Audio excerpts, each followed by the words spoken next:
할렐루야! 우리를 찬양하게 하신 주님께 감사를 드립니다. 우리 예배를 찬양으로 시작하도록 하겠습니다.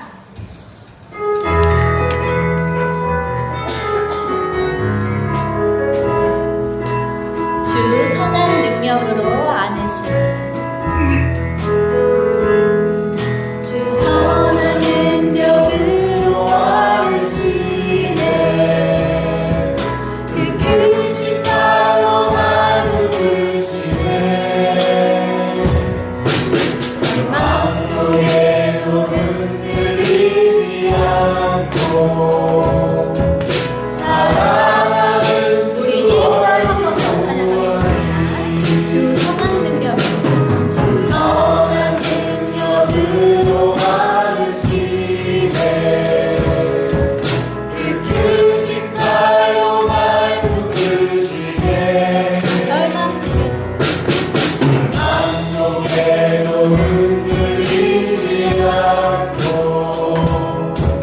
사랑하는 주 얼굴 선한 능력으로 일어서니 선한 능력으로 일어서니 주 안을 지나니 믿음으로 우리 모두 안에 들어오시구나 영광의 제사를 이전의 괴로움 다 내어싸고 고난의 길을 걷는 날에도 주님께 모든 맡기우려고 끝내 승리의 날 주님이 마신 고난의 주님이 마신 고난의 승자는 우리도 감사하며 받으리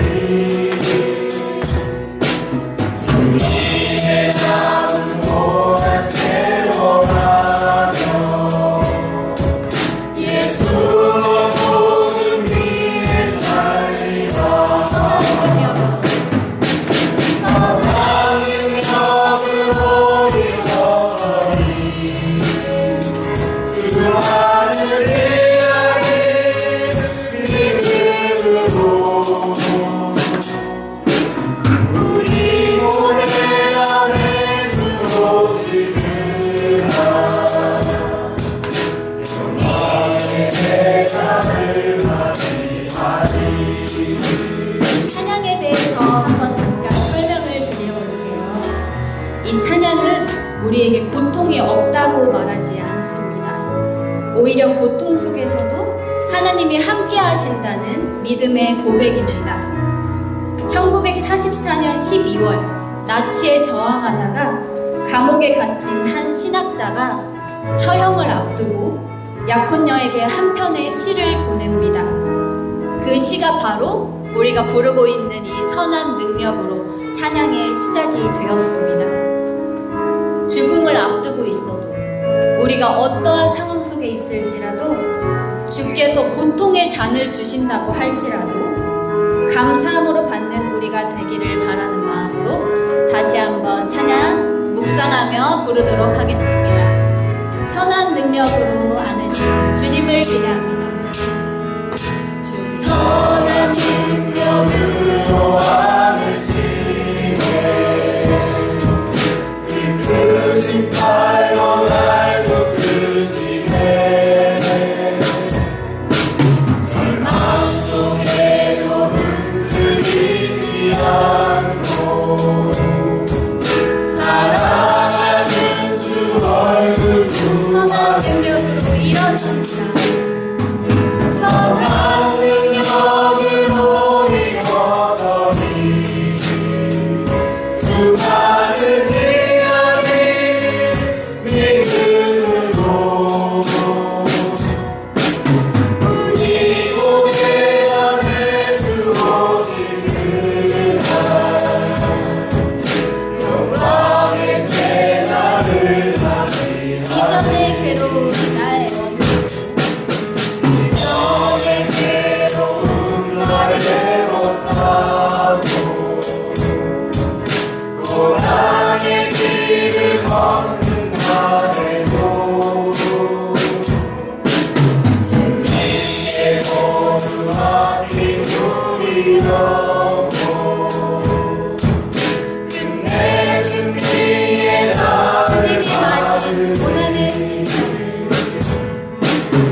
박수와 찬양 올려드리겠습니다.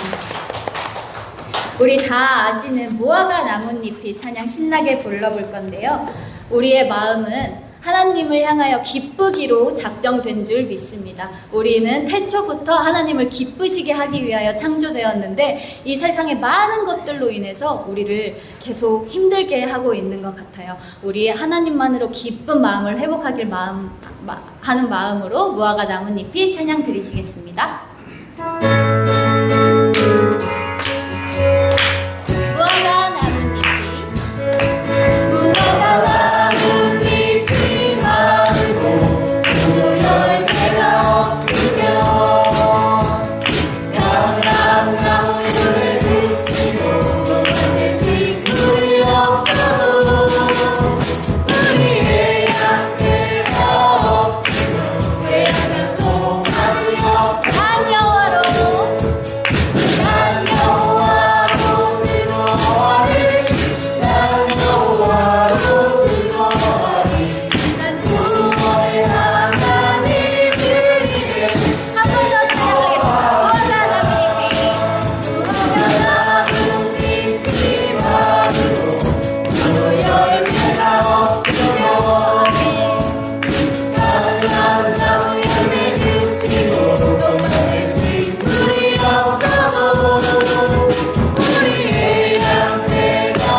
우리 이 시간 예배를 위하여 준비하면서 아버지의 마음이 닿는 곳에 우리의 시선이 있기를 원합니다.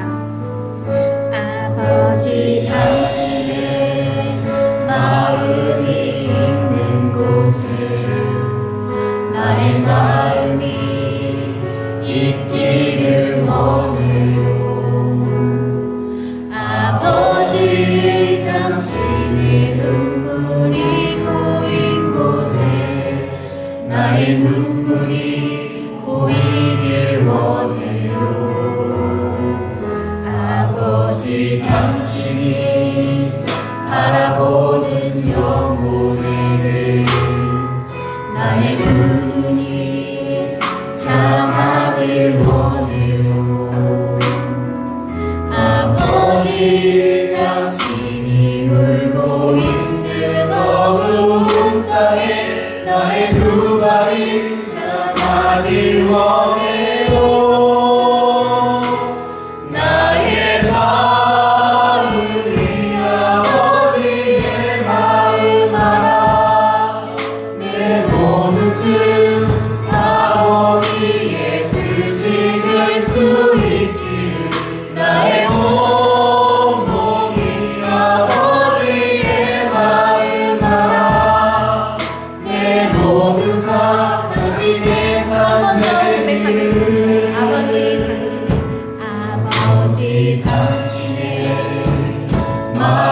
나의 마음이 아버지의 마음 알아. 내 모든 뜻 아버지의 뜻이 될 수 있기를. 나의 몸이 아버지의 마음 알아. 내 모든 삶 한 번 더 찬양해 보겠습니다. 나의 마음이 아버지 마음 알기를 원합니다. 나의 마음이 아버지의 마음 알아. 내 모든 뜻 아버지의 뜻이 될 수 있기를. 나의 온몸이 아버지의 마음 알아. 내 모든 삶 당신의 삶 내 모든 삶 당신의 삶 되기를. 내 모든 삶 당신의 삶 되기를. 아멘. 이 시간 조용히 눈을 감고 예배를 위하여 함께 기도 드리시겠습니다.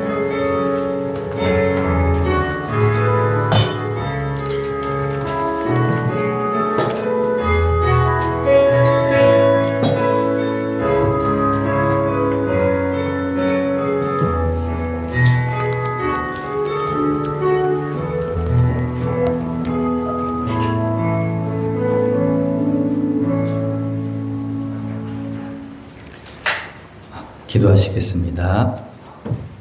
사랑과 은혜의 하나님, 죄인된 저희를 예수 그리스도의 보혈로 깨끗하게 하시고 오늘 거룩하고 복된 날 주의 성전에 모여 예배하게 하시니 감사를 드립니다. 지난 한 주를 살아오며 지치고 상한 저희의 영혼을 이 시간 주님의 임재로 어루만지며 위로하여 주옵소서. 자비의 주님, 저희 세상을 살면서 세상의 가치를 쫓으며 살았습니다. 말과 행동으로 사람의 상처를 주기도 하고 주님의 사랑을 온전히 실천하지 못하였습니다. 이 못나고 부족한 저희를 용서하여 주옵시고 주님의 자비로 깨달아 달라지는 우리가 되게 하옵소서. 교회를 위해 기도합니다. 우리 교회가 주님의 사랑을 전하는 빛과 소금이 되게 하시고 특별히 어려움을 겪는 성도, 아프고 힘든 이들을 위해 계속 기도하는 공동체가 되게 하옵소서.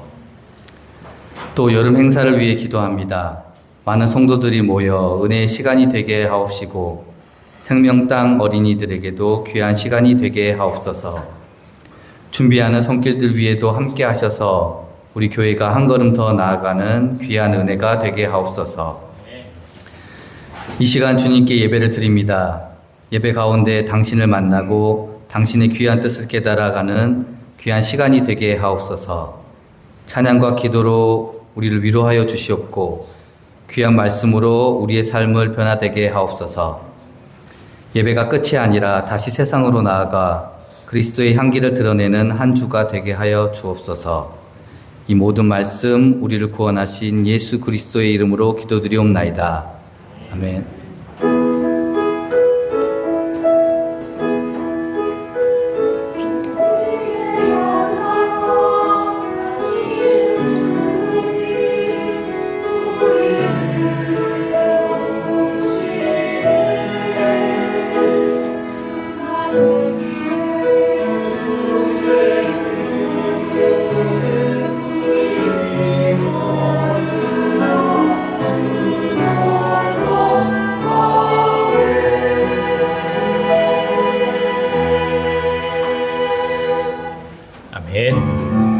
좌우에 있는 성도들 함께 바라보시면서 형제자매들을 향해서 축복하도록 하겠습니다.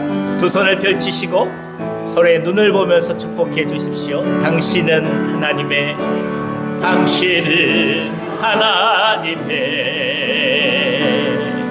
언약 안에 있는 축복의 통로, 당신을 통하여서 열방이 주께 돌아오게 되리. 앞뒤를 서로 바라보시면서 축복하겠습니다. 당신은 하나님의 반갑습니다. 축복합니다. 축복의 통로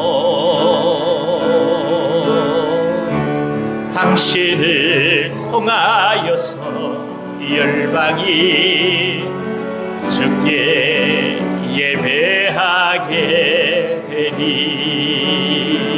아멘. 하나님 앞에 감사의 박수 올려드리겠습니다.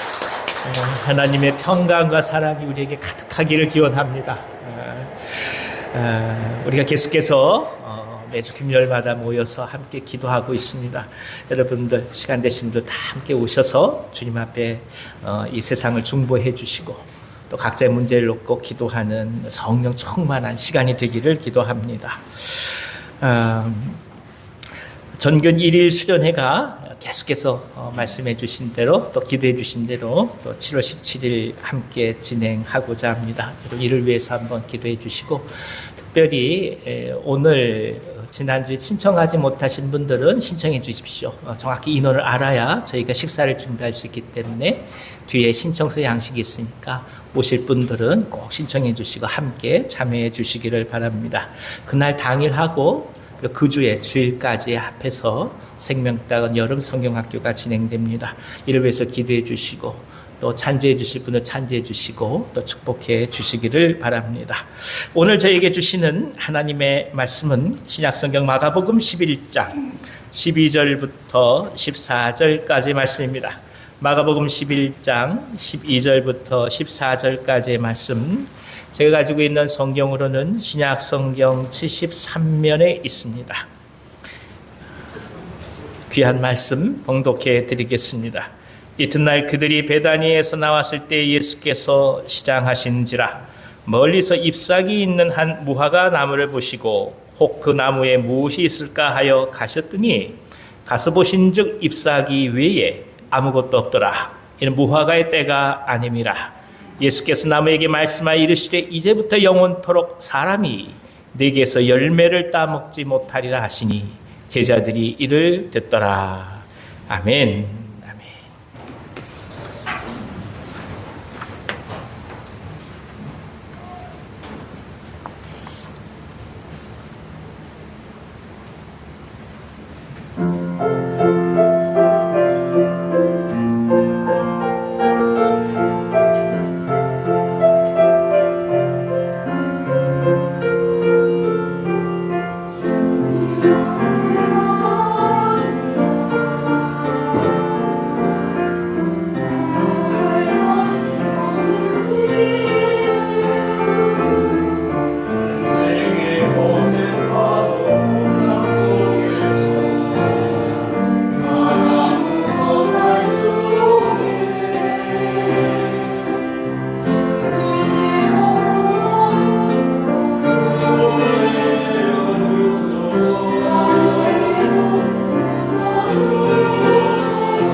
아멘. 하나님 앞에 감사의 박수 드리겠습니다. 할렐루야 찬양대 감사합니다.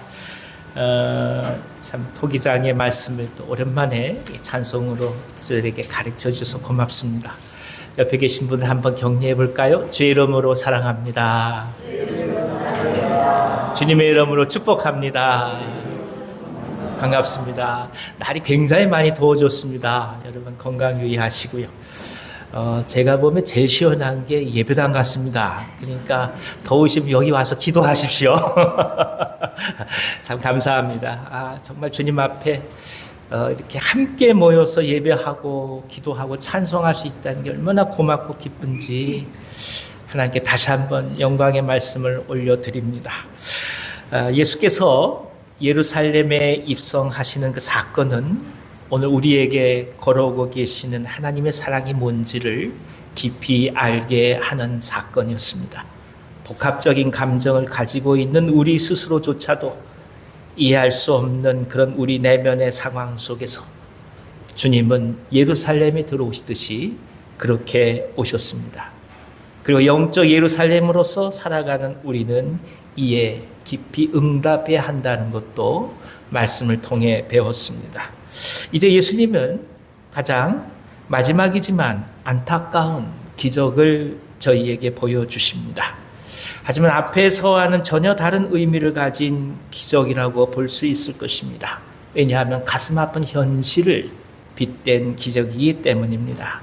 이 귀한 말씀으로 어떤 은혜를 주실런지 성령께서 이 말씀으로 저희에게 함께 해 주시기를 기도합니다. 다 같이 12절을 읽어 주십시오. 이튿날 그들이 베다니에서 나왔을 때에 예수께서 시장하신지라. 시장하시다는 말씀은 두 가지로 해석할 수 있습니다. 하나는 오늘 우리를 살아가는 우리에게 커다란 격려를 주시는 말씀이라는 것입니다. 모든 것을 다 가지고 계신 분이 배고픔에 시달렸다는 사실이 오늘 우리들의 실존적 삶은 절대로 버림받은 것이 아니란 사실을 깨닫게 하기 때문입니다. 우리의 굶주림 앞에 예수님의 굶주림이 있었고 우리의 헐벗음 앞에 예수님의 헐벗음이 있었다는 뜻이죠. 그래서 이 땅에서 아파하는 모든 사람들에게 예수님은 참된 일체의 삶을 보여주신 것이기도 합니다. 그러니까 이해하는 것과 공감하는 것은 차이가 있습니다. 교육을 통해 이해하는 것은 학습이 되지요. 하지만 공감은 차원이 다릅니다. 예컨대 어떤 일들이 일어났을 때 이해한다고 말하면서 누구에게나 그런 일이 일어날 수 있다고 격려는 할 수 있습니다. 또 나 또한 그런 일을 겪었노라고 말할 수도 있어요. 이것은 교육을 통해 누구나 할 수 있는 일이기도 합니다. 하지만 누군가로부터 이야기를 들었을 때 이해한다고 말하기에 앞서서 그 사람의 고통이 내 자신의 고통이 되어서 아무런 상관없는 내가 아프기 시작한다면 그것이 차원이 다른 것이고 진정한 의미의 공감이 되는 것입니다. 내가 아닌 사람의 일에 내가 아파하는 거죠. 나랑 전혀 상관없는 저 먼 거리에 있는 곳인데 그것을 향하여 아파하는 것이죠. 우리가 예수님의 삶을 통해 배우는 것은 이해의 차원이 아닙니다. 하나님으로 오신 이가 우리와 함께 공감하신다는 것을 경험해 가는 겁니다. 따라서 예수께서 시장하셨다라고 하는 이 한마디는 우리가 이 땅의 삶을 끌어안고 나갈 수 있는 깊은 소망을 주시는 말씀인 것입니다. 또 하나는 이스라엘 백성들을 향한 예수님의 배고픔을 영적 의미로 이해해 볼 수 있습니다. 그의 백성들이 알아보지 못하는 현실 속에서 하나님의 구원의 은혜와 그 긍휼을 받아들이고 신뢰하는 사람을 찾고자 하시는 예수님의 갈급한 배고픔인 것입니다. 하나님이 무엇 때문에 배고프시겠습니까? 의인을 찾고자 배고파 하시는 거 아니겠습니까? 소돔과 고모라를 바라보면서 의인 10명을 찾으려고 그렇게 배고파하신 거 아니겠습니까? 호세아로 하여금 고멜을 다시 찾아서 집안에 드리라는 말씀 속에서 백성들을 향한 깊은 배고픔을 또 한 번 우리가 보는 것 아니겠습니까? 잃어버린 영혼을 찾고자 하는 배고픔, 그것이 바로 무화과 나무를 향해 갖고 계신 예수님의 삶이요 그리고 현실이었던 것입니다. 그런데 상황은 그렇게 녹록하지 않은 것이 문제였습니다. 13절을 같이 읽어주십시오. 멀리서 잎사귀 있는 한 무화과 나무를 보시고 혹 그 나무에 무엇이 있을까 하여 가셨더니 가서 보신즉 잎사귀 외에 아무것도 없더라. 이는 무화과의 때가 아님이라. 마가복음의 마지막 이 예수님의 기적 이야기는 어쩌면 건설적이지는 않습니다. 굉장히 파괴적인 시각으로 기록되어 있습니다. 열매를 맺지 않는 나무가 예수님의 말씀 한마디에 풍성하게 바뀌는 우리가 생각하는 그런 기적이 아닙니다. 지금까지 비정상적인 것을 정상적으로 회복시켜서 오신 그 예수께서 이 마지막 기적만큼은 저주에 가까운 황폐함을 선포하십니다. 그러면 왜 예수께서 이런 선언을 하신 것일까요? 먼저 이 말씀을 이해하려면 이스라엘 지역에서 성장하는 무화과 나무에 대해서 우리가 알아볼 필요가 있습니다. 일반적으로 이 나무의 꽃은 암수가 있다고 하지만 흔히 그 열매라고 부르는 꽃턱이 변화된 속에 감추어서 이 꽃이 피게 됩니다. 그러니까 밖에서 보면 마치 꽃이 피지 않는 것처럼 보이는 것이죠. 그래서 없을무자 꽃화자 무화과라고 부르는 것입니다. 이 때문에 사람들은 종종 오해할 때도 많이 있습니다. 여하튼 이 무화과 나무의 열매는 이스라엘 땅에서 대략 1년에 2번 정도 열리게 됩니다. 3월에 열리는 처음 열매는 지난해의 가지에서 열리기 때문에 즙이 아직 나오지가 않아서 먹기는 적당하지 않습니다. 그러니까 설익은 것이죠. 이것이 크기도 크지 않고 작습니다. 하지만 먹을 것이 부족할 때라든지 아니면 나그네라든지 또 가난한 사람들 같은 경우에는 쉬이 이것을 따서 먹곤 하였습니다. 그리고 이것들이 대략적으로 4월과 5월에 이르게 되면 어느 정도 익어서 떨어지게 되고 시간을 한 6주 정도 지나게 되면 그때 비로소 새 열매가 새로 나온 가지에서 열리게 됩니다. 이것이 우리가 흔히 아는 무화과 나무 열매인 것입니다. 그리고 그것은 가을이 되어야 수확할 수 있는 것이죠. 그러니까 예수께서 예루살렘에 입성하실 때는 6월절 기간이기 때문에 가을이 아니거든요. 그러니까 일찍 열리는 이른 열매를 예수께서 기대하셨다는 뜻입니다. 현지 사람들은 보통 아랍 사람들이 많이 있으니까 타크시라고 부릅니다. 작은 열매입니다. 너무 시장하셔서 이 설익은 열매라도 조금이라도 얻을 수 있지 않을까. 예수께서는 이 생각으로 이 무화과 나무에 다가가셨다는 것입니다. 이것이 이 말씀의 배경입니다. 자, 먼저 이 무화과 나무가 제법 잎사귀가 풍성했다는 것을 우리는 주목해야 합니다. 그러니까 멀리서 보았을 때 잎사귀가 많았으니까 눈에 띄었을 것이고 그것은 응당 열매를 많이 맺을 것이다 기대할 법한 모습입니다. 물론 가을의 열매가 아니라 그저 작은 이른 열매를 말합니다. 하지만 이런 기대는 송두리째 사라졌습니다. 잎사귀만 가득했지 정작 기대한 열매는 없었기 때문입니다. 이게 무슨 말이겠습니까? 지금 1차 열매가 제대로 맺히지 않으면 가을의 열매를 얻는 것도 사실은 포기해야 된다는 뜻입니다. 그러니까 이른 열매가 열리고 그것이 떨어진 후 다시 2차로 열매가 맺혀야 무화가 되는 것인데 이른 열매조차 맺히지 않았으니까 이 나무는 가을이 되어도 더 이상 열매를 맺지 못한다는 것이 모든 사람들이 그 당시에 알고 있었던 상식이었던 것입니다. 예수께서 이 모습을 보시고 한탄하신 것이죠. 한 가지 예를 들어보겠습니다. 지금 우리가 많이 마시고 좋다고 말하는 가장 맛이 있는 커피는 의외로 사람들의 손을 그다지 많이 탄 커피가 아닙니다. 좋은 환경을 조성하고 비닐하우스에서 자라게 한다면 우리는 훌륭한 열매가 맺힐 것이라고 기대하지만 현실은 정반대입니다. 아마 과일이나 이런 종류는 우리나라가 제일 맛있게 잘 만드는 것 같아요. 그렇죠? 딸기 얼마나 맛있습니까? 그런 재배 기술이 있는 우리나라가 커피는 대량으로 재배하지 못하거든요. 이유가 있는 거예요. 상황과 환경이 좋게 되면 오히려 커피 나무는 자기 스스로 자라는 데에 모든 관심을 기울입니다. 그러니까 열매는 맺지 않고 스스로의 성장에만 최선을 다한다는 뜻입니다.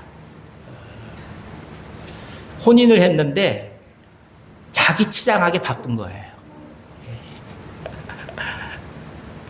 혼인하고 나서 소망이 거예요. 나는 죽을 때까지 50kg를 넘지 않는 게 목표야. 그 애 못 낳는 거예요. 물론 안 그러신 분도 계세요. 생각해 보십시오. 아이를 하나 낳고 둘 낳고 그 젖을 먹여가면서 키워간다면 어떻게 몸 관리를 하겠습니까? 그렇지요. 불어나는 건 정상입니다. 당연한 거예요. 커피나무가 좋은 환경에서 성장하면 자기 스스로를 가꾸게 여념이 없는 거예요. 계속 성장합니다. 계속 이파리만 계속 만들어내요. 정작 중요한 열매 맺을 생각을 안 하는 거예요.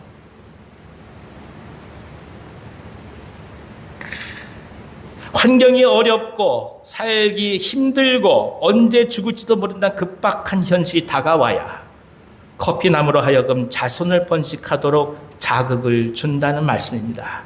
그래서 이를 알고 있는 농부들은 오히려 커피나무를 험하게 키웁니다. 내놓고 키웁니다. 바람과 햇볕 심지어 강풍에 맞으면서 자라게 하는 것이 우리가 잘 알고 있는 고산지대에서 자란 아라비카라는 커피 종류입니다. 하루하루 살아가는 것이 힘들다고 생각하는 커피나무는 자기가 죽을 것을 생각하게 되고 어찌하든 자손을 남길 요량으로 그 다음부터 커피 열매를 맺는다는 뜻입니다. 이것이 기분 좋은 커피 맛을 내는 비결입니다. 그렇습니다. 예수님의 이 저주에 가까운 선언은 사실 이스라엘의 영적 현실에 대한 비유와 안타까움의 표현이었습니다. 이스라엘은 그 어떤 나라보다도 종교적인 풍요로움이 가득한 곳이었습니다. 특히 예루살렘은 더했었습니다. 곳곳에서 성경이 암송되었습니다. 정치적 지도자들이라 할지라도 결국에는 종교 지도자들의 그 역할을 감당했습니다. 그들은 입술마다 종교성을 떠올렸고 모든 정책과 사회 질서를 종교의 기반에 형성했습니다. 끊임없이 성전에서는 제사가 드려졌습니다. 제물을 잡았습니다. 번제물의 연기는 하나님께 드려졌습니다. 그런데 이 모든 일들 속에서 정작 중요한 것이 빠져 있었습니다. 하나님을 향한 진실성이 빠져 있는 것이죠. 제사는 매일 드리나 제물은 비로 먹은 제물들이 올려졌고 성전은 항상 북적대나 실제로는 장사하는 탐욕에 가득해 버렸습니다. 지도자들은 끊임없이 성경을 필사한다고 하였지만 막상 그들의 손에는 물질과 권력에 대한 집착만이 가득했던 것입니다. 이것을 보신 예수님은 잎사귀가 무성하나 열매가 없는 무화과 나무라 비유하신 것입니다. 사실 오늘 이 시대가 추구하는 삶도 끊임없이 나무를 치장하는 것처럼 그렇게 스펙을 쌓기 위해 모든 노력을 경주할 때가 많다는 것을 부인할 수 없습니다. 한 사람의 됨됨이와 그가 가진 진실성은 도의시 채 어떤 모습이든 스스로 포장하고 과장하느냐에 모든 관심을 기울이고 있기 때문입니다. 그렇게 하던 것이 정당한 의미의 마케팅이 되어버렸습니다. 아울러 그렇게 해야만 살아갈 수 있다고 믿어지는 세상이 되어버렸습니다. 물건을 팔기 위한 비즈니스 상술이라는 것은 충분히 이해합니다마는 내면의 가치보다도 보여지는 외면의 모습이 그 사람의 존재 가치를 평가하게 되어버린다면 얼마나 가슴 아픈 것입니까? 요즘 젊은 사람들이 장난처럼 말하는데 예쁘고 잘생긴 것을 가리켜서 뭐라고 말하는지 아십니까? 아우 착하게 생겼네요 이러는 거예요. 막 소름이 끼쳐요. 대신하고 막 부리부리 멋있는 거 뭐 어머 착하게 생겼네요.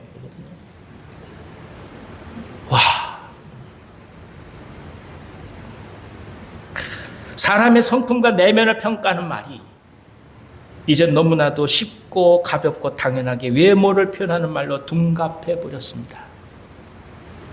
그러니까 잘못된 삶의 가치에 대한 문제를 제기하기보다도 그런 잘못된 가치를 추구해서라도 오늘 필요한 것들을 얻으려고 하는 사람들이 오히려 옳은 것처럼 여겨지게 되고, 그렇게 되지 못하는 사람들을 오히려 실패한 사람들로 치부하는 것이 지금의 형국이 되어버렸습니다. 어려움을 겪고 죽임을 당하고 아파한 사람들을 위로하기는커녕 얼마나 못났길래 그렇게 죽임을 당했냐고 조롱하는 것이 이 시대가 된 거예요.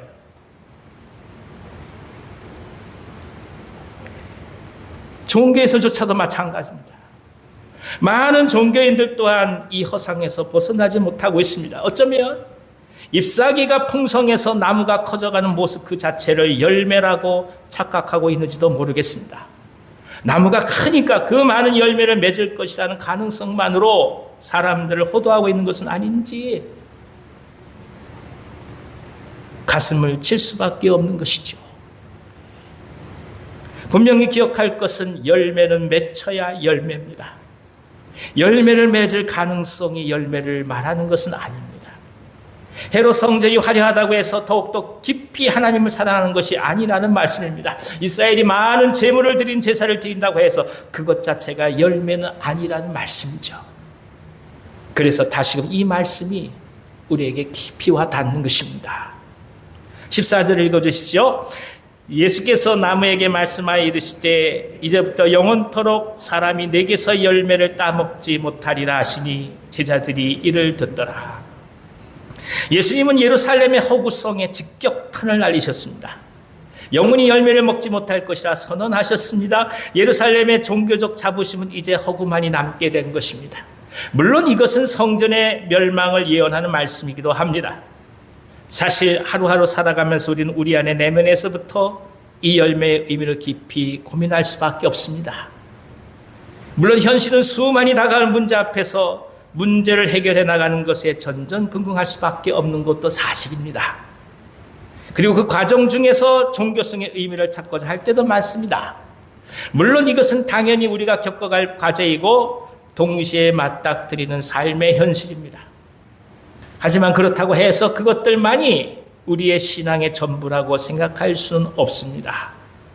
오히려 어제와 달리 오늘 우리가 얼마나 더 하나님을 신뢰하고 있는지, 하나님을 향한 정직함이 있는지, 예수께서 말씀하신 산상수훈의 팔복을 정말 진정한 복으로 누리고 있는지, 이 성서적 가치를 얼마나 붙들려고 하는지, 그리고 사람을 대하고 인생 앞에 얼마나 겸손하게 사람을 이해하려고 애쓰고 있는지, 그 내면의 성숙을 더욱더 가치 있게 여기고 나아가는 것이 정녕 중요하다는 뜻입니다.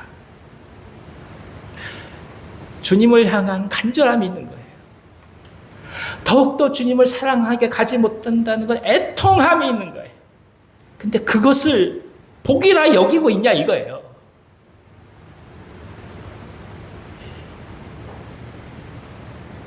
복권 당첨돼서 뭔가 수직에 뭔가 들어온다면 복이라고 생각한다 할지라도,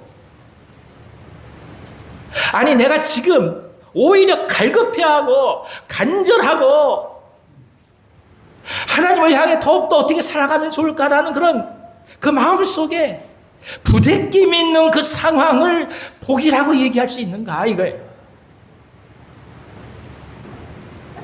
필요한 거 마음대로 사지 못하지만 그럼에도 불구하고 그 어려운 속에서 있는 것 하나라도 그래도 구별해서 하나님께 드리려고 애쓰고 나누려고 애쓰고 내 몸이 건강하다고 감사하며 하나님께 더욱더 깊게 나고자 하는 그 열망 그 자체를 복이라고 얘기할 수 있는가 이걸 묻고 있는 거예요. 그래도 내 몸이 사지가 지금 움직일 수 있게 돼서 예배당이라도 나올 수가 있는 것이고 그나마 뭔가 누군가를 향하여 기도라도 해줄 수 있는 기력이 있다는 사실만으로 그것을 복이라고 여기고 있는가 이걸 묻고 있는 거예요.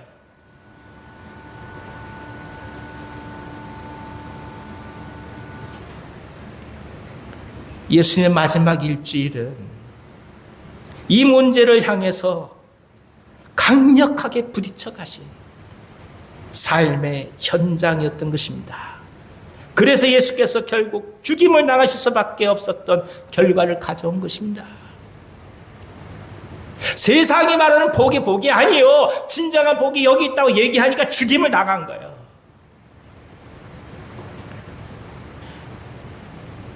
언제나 겉으로 드러내려는 자기 기만과 남에게 보이기 위한 선택을 끊임없이 강요받는 삶. 종교의 현실 속에서 우리는 과연 어떤 삶을 살아가야 하는지 다시금 깊이 결단하도록 이 말씀은 도전하는 말씀인 것입니다. 우리는 지금 이 시대에 살아가면서 인간이라는 존재의 가장 깊은 심연을 조금 더 깊이 알아가는 많은 사건들을 만나고 있습니다. 도처에서 전쟁이 벌어지고 기근이 있습니다. 수많은 사건들이 오늘 우리들을 감싸고 있습니다. 그래서 더더욱 우리 내면의 진실성에 대하여 깊은 물음을 할 수밖에 없습니다.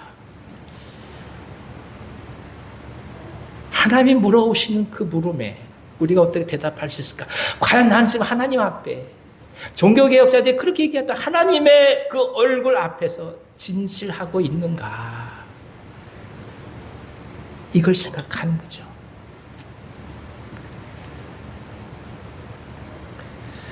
어제에 비해 오늘 얼마나 신앙의 열매를 우리 안에서 기대하고 찾고 있는지, 내일 어떻게 가꿔야 할 것인지를 자문하는 것입니다. 우리가 이 수고를 기꺼이 감당할 수 있다면 우린 우리 삶을 보다도 깊이 아름답고 당당하게 맞이할 것입니다. 잎사귀의 무성함은 그저 눈가림에 지나지 않습니다. 나무가 멋있다는 것은 중요한 것 아닙니다. 먹을 수 있는 열매가 있느냐가 우리가 추구하는 가치의 척도입니다. 이쁘면 뭐 하겠어요? 열매가 맛이 없다 아무 소용이 없는 거 아니겠어요? 내가 어떤 사람이냐 그게 뭐 중요해요? 지금 내가 어떻게 진실하게 하나님을 향해 가고 있는가, 이게 중요한 거잖아요.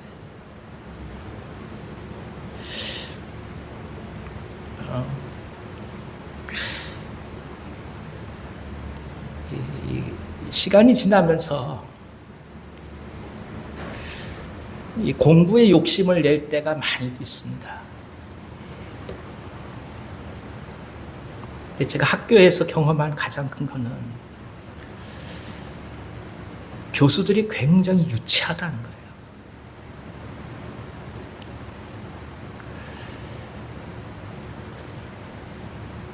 생각해 보십시오.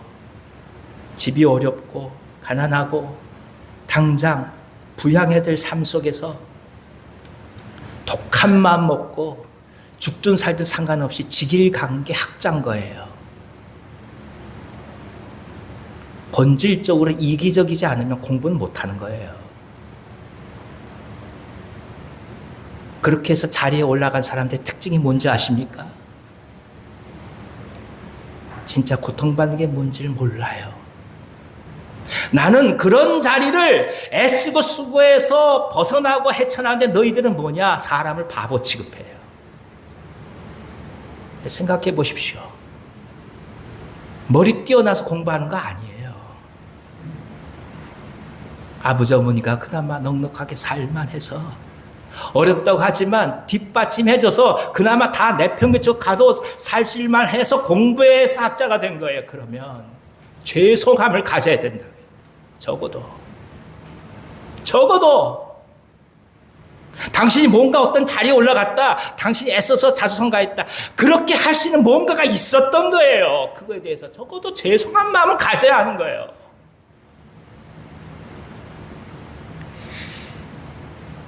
인간이 이것을 모르게 되면 잎사귀만 무성한 거예요. 뭐 할 때마다 얘기해. 어디 학교 무슨 졸업, 어디 학교 무슨 뭐 박사, 다 우스운 얘기예요. 우리가 바라는 거 그게 아니에요. 하나님을 향해 진실함이 있냐요. 나의 스펙이 중요한 게 아닌 거예요. 하나님 진실되게 하옵소서. 이게 이 비유의 핵심이에요. 마태복음 24장 32절에서는 이 무화과의 비유의 나무를 이렇게 얘기합니다. 무화과 나무의 비유를 배우라. 그 가지가 연하여지고 잎사귀를 내면 여름이 가까운 줄 아나니 이와 같이 너희도 이 모든 일을 보거든 인자가 가까이 곧 문 앞에 이른 줄 알라. 마태복음에서 무화과나무의 비유는 누구든 때가 가깝다는 것을 깨달을 수 있다는 의미를 나타낸다고 예수께서 말씀하십니다. 종말이 이를 것이란 인생의 끝을 말씀하시면서 예수님은 온전한 구원의 자리에 들어올 것을 깊이 무화과나무의 비유를 통해서 권면하시는 것입니다. 열매가 맺히는 것, 가지와 잎사귀로 시기를 알듯이 인생에서 하나님 말씀 앞에 진정 마음과 영혼의 귀를 기울일 수 있는 것, 그것이야말로 진정한 지혜의 힘을 깨닫게 하시는 것이죠. 이것은 예수께서 십자가를 통한 온전한 구원을 이야기하시면서 동시에 훗날 있게 될 재림주 그리고 심판주로서 오시게 되는 기쁜 영적 의미를 아울러 전해주는 것이기도 합니다. 지난주에 함께 살폈듯이 예수께서 예루살렘에 입성하셔서 제일 먼저 하셨던 일은 성전을 살피신 일이었습니다. 가장 하나님을 가까이 깊게 대면한다고 하는 곳에서 얼마나 많이 하나님을 떠나며 멀리 있는지에 대하여 예수님은 이미 깊이 통찰하셨던 것입니다. 그래서 더더욱 심판과 종말의 의미로 무화과를 대하고 계십니다. 무화과를 향한 저주는 결국 예수님을 끝까지 거부하는 불신앙을 향한 선언이요 심판 아니겠습니까? 시간은 언제나 우리를 기다려주지 못합니다. 은혜 받을 때가 있는 것이고 회개할 때가 있는 것이고 기도할 때가 있는 것이며 말씀에 사로잡힐 때가 있는 것입니다. 여러분 정말 어려울 때는 기도도 못해요. 기도하시는 때를 놓지 마세요. 한국교회사를 돌이켜보면 1903년 원산지역 선교사들의 기도회에서 출발한 부흥운동이 1907년에 절정에 달했던 것을 볼 수 있습니다.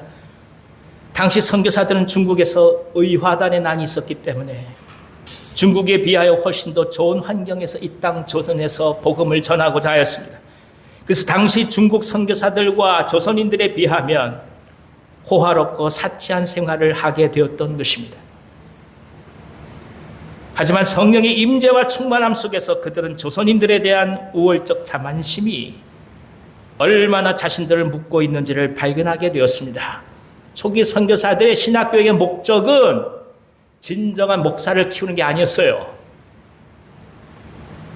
선교사와 조선인 신도 그 중간 사이에 있을 정도로만 가르치고자 하는 것이 그들의 목표였어요. 왜냐하면 자신들의 조선인들은 미치지 못할 것이라 생각했기 때문입니다. 결국 이 놀라운 성령의 부흥을 통해서 자신들이 얼마나 이 자만심이라는 이 덫에 묶여 있는지를 보게 된 거예요. 자신들이 얼마나 이 나뭇잎에 모든 것을 바치고 있는지를 깨닫게 된 거예요. 열매를 취하러 무화과를 심었음에도 불구하고 열매 그 자체가 중요한 것이 아니다. 아니 어차피 열매는 설익을 수밖에 없게라고 단정해버리고 그들이 얼마나 자신들의 이파리를 장식했는지를 깨닫게 된 거예요. 성령에 오시면서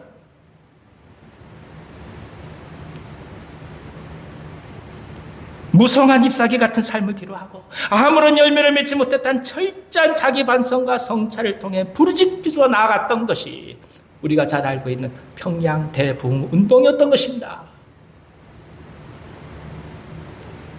사랑하는 여러분, 매 순간 주님께서 오심을 기대하면서 오늘을 끌어안고 진실되게 주님을 향해 나아가십시다. 누가 뭐라 하는 게 중요한 게 아니에요. 누가 나를 어떻게 대접하냐 그거 중요한 게 아니에요. 아 이렇게 하면 어떻고 저렇게 하면 어떻겠어요. 그게 중요한 게 아니에요. 내가 지금 얼마나 진실되게 주님을 향해 가고 있는가 그것 응답하는 것만으로 벅찬 것이 인생이란 말입니다. 오늘 우리에게 주어진 시간과 기회는 세상의 그 어떤 것과도 바꿀 수 없는 소중한 하나님의 선물입니다. 다시 없을 지금 이 시간을, 이 순간을 저와 여러분 살아가는 거 아니겠습니까? 다시는 없을 시간이잖아요. 그리스도를 위하여 시간과 수고를 감당해 가면서 하나님의 영광을 사모해 가면서 우리들의 삶의 자리를 굳건히 지켜가시기를 기도합니다. 여러분 격려합니다. 열심으로 잘하고 계십니다. 흔들리지 마시고 더욱더 기쁨과 소망으로 주님을 향해 달려가시기를 기원합니다. 우리 고향은 여기 아닙니다. 우리 고향은 아버지가 계신 그곳입니다. 예수 그리스도의 소망이 이 한 주간 저 여러분 모두 가운데 함께 하시기를 간절히 기원합니다. 기도하겠습니다. 하나님 아버지, 꽃이 없는 것처럼 보이나 열매를 맺는 무화과를 알게 하셔서 감사합니다. 많은 사람들은 꽃이 피지 않았다고 아파하고 절망하지만 하나님, 열매를 바라보는 눈이 있게 하시고 열매를 주 앞에 들어가는 삶이 있게 하시고 열매를 끌어안으며 기뻐할 수 있는 진정한 믿음이 우리 가운데 가득하게 역사하여 주시옵소서. 예수님의 이름으로 감사하며 기도하옵나이다. 아멘. 523장 같이 찬송하겠습니다.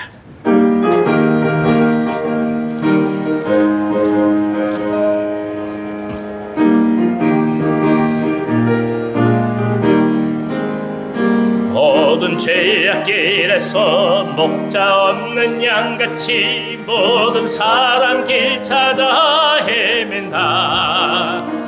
자비하신 하나님 독생자를 보내사 너를 지금 부르니 나오라.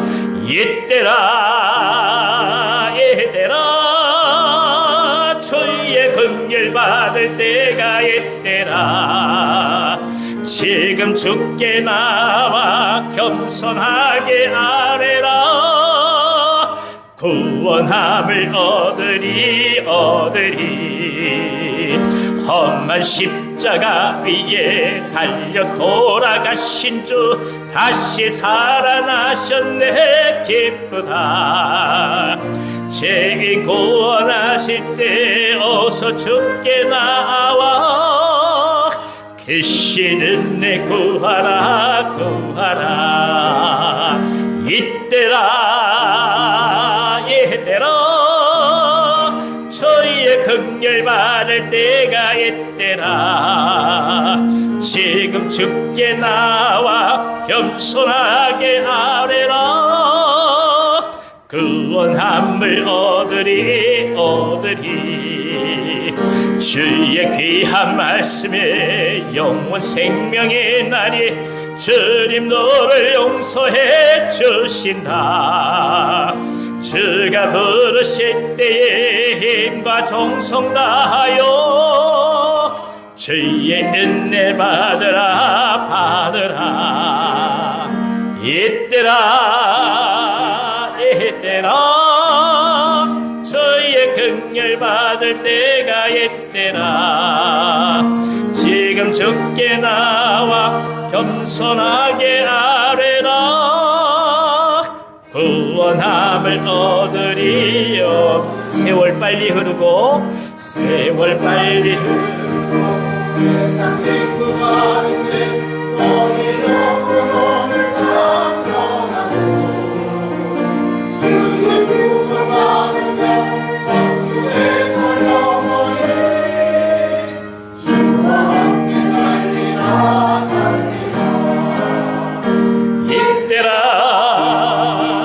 이때라 주의 긍휼 받을 때가 이때라. 지금 주께 나와 겸손하게 아뢰라. 구원함을 얻으리 아멘. 거룩하신 하나님, 온 세상이 푸르게 물들어가는 실록의 계절을 허락하셔서 생명의 충일함과 역동적 삶의 의미를 알게 하시니 감사드립니다. 때를 알게 하시고 때를 경험하게 하시니 감사합니다. 저희들에게 베풀어 주신 모든 은혜에 감사하여서 마음을 들여 예물을 바치오니 받으시옵소서. 11조로 감사 헌금으로, 성교 헌금으로, 구제 헌금으로, 생명의 빵 헌금으로, 헌당 헌금과 특별 헌금 등으로 나아갑니다. 흠양하시고 하나님의 소망과 하나님의 나라가 우리 안에서 더더욱 자라가는 진정한 기쁨과 복을 누리게 하여 주시옵소서. 구별하고 드리는 기쁨으로 세상의 아픔들을 섬기게 하시고 더더욱 나누어 갈 수 있는 은혜를 누리게 하여 주시옵소서. 가장들의 헌신과 수고를 기이 받아 주시며 삶을 위한 노동을 넘어서서 하나님의 영광을 위한 우리 모두의 고백과 감사가 되게 하여 주옵소서. 이 민족과 나라 안의 백성들을 고통스럽게 하는 이념과 지역의 분열이 완전히 극복되게 하여 주시고, 위정자들이 권력을 탐하는 것이 아니라 깊은 책임 속에서 하늘을 두려워할 줄 아는 신실한 사람들이 되게 하여 주시옵소서. 교회와 선교사님들을 축복하여 주셔서 하나님의 구원 계하심이 온전히 증거되게 하여 주옵소서. 암수술, 항암치료, 간암, 신장염, 탈장, 뇌경색, 뇌졸중, 지통, 척추협착증, 어깨연골수술, 무릎연골수술, 심장수술, 치매와 공황장애와 파킨슨병과 고관절의 염증을 비롯해서 각종 질환을 아파하는 종들을 주여 긍휼히 여겨 주시옵소서. 통증을 감화해 주시되 그 어떤 상황에서도 하나님을 깊이 찬미하실 수 있도록 귀한 분들의 영을 더더욱 강건하게 하여 주시옵소서. 영아에서부터 시니어에 이르기까지 모든 세대에 함께 하시며 영상으로 예배하시는 분들, 하나님께 예물을 드릴 수 없는 상황에 있는 분들을 모두 기억해 주셔서 저희 모두와 동일한 은혜로 채워 주시옵소서. 예수님의 이름으로 감사하며 축복하고 기도하옵나이다. 아멘.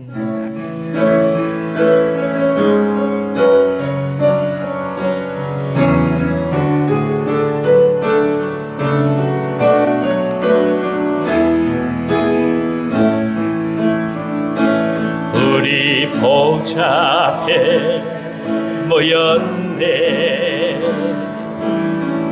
함께 주를 찬양하며 하나님의 사랑 그 아들 주셨네. 그의 피로 우리 구원받았네. 십자가에서 쏟으신 그 사랑 강같이 온 땅에 흘러 각 나라와 족속 백성 방언에서 구원받고 주 경배 드리네.